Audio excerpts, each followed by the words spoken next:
falando já da corrente, eu falei dos progressos da metalurgia que permitem transmitir mais torque.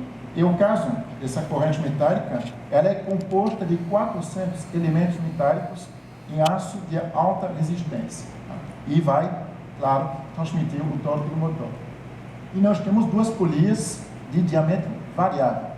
Uma polia, a primária, na verdade, a polia que é ligada ao motor. Ela é também chamada de polia condutora. A segunda polia secundária ou conduzida, é relacionada às rodas através do diferencial. E essas polias, elas são interessantes porque as laterais, aqui, as paredes, as polias, têm uma forma cônica. Então, o que vai acontecer? Essas laterais, elas vão abrindo e fechando. Aí, o que acontece? Já que tem uma forma cônica, o canal aonde vai a correia, ele vai se alargando ou ficando menor. Ou seja, a correia, ela vai descer ou subir. Tá? Daí, o diâmetro variável da polia. E assim, justamente, que funciona. Então, como que isso tudo vai funcionar como um veículo em movimento? Eu acho que uma boa comparação é a bicicleta. Quando você está com a bicicleta e tem que começar a sair, começar a pedalar, você vai fazer o quê? Você vai botar aquela roda menor na frente e maior atrás. Aí, depois você vai trocando marcha para inverter isso. Exatamente o que acontece. Quando você vai sair, a polia condutora, aquela que é ligada ao motor, ela fica aberta, com diâmetro menor. Enquanto a outra fica justamente ao contrário, fechada, com diâmetro maior.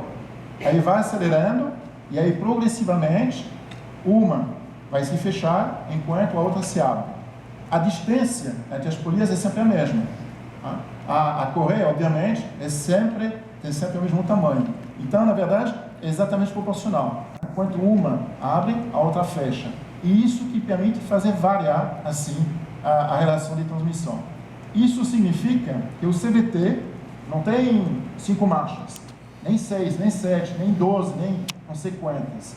Ele tem uma infinidade de marchas entre a relação menor e a relação maior.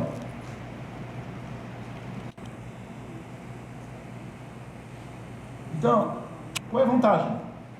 A primeira grande vantagem é a economia de combustível. Por quê? Primeiro, funcionamento sem ruptura. Quando você troca a marcha, você causa uma ruptura.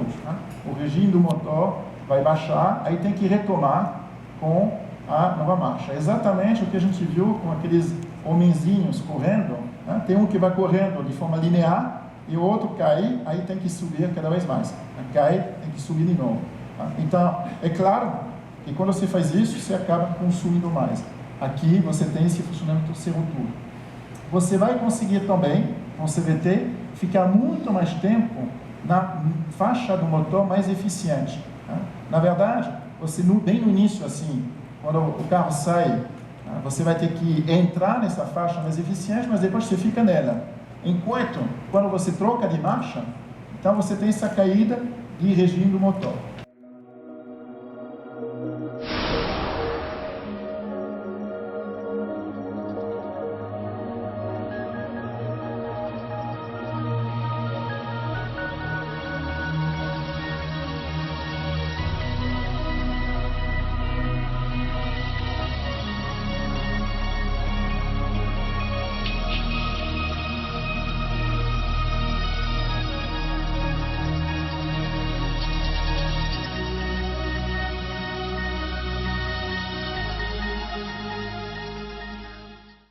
Outro ponto, esse sistema em relação com o câmbio tradicional, câmbio automático tradicional, tem menos atrito. Mais uma vez, menos atrito, menos consumo de combustível. E o último ponto, ele é um sistema bastante compacto.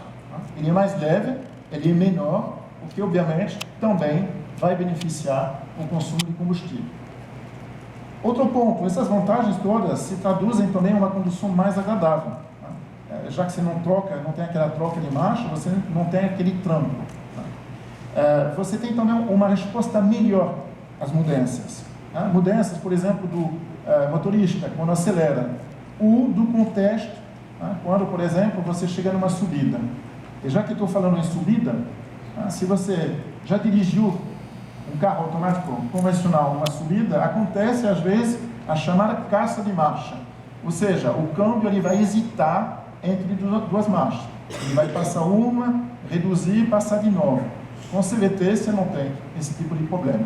E o último ponto importante também, manutenção extremamente reduzida.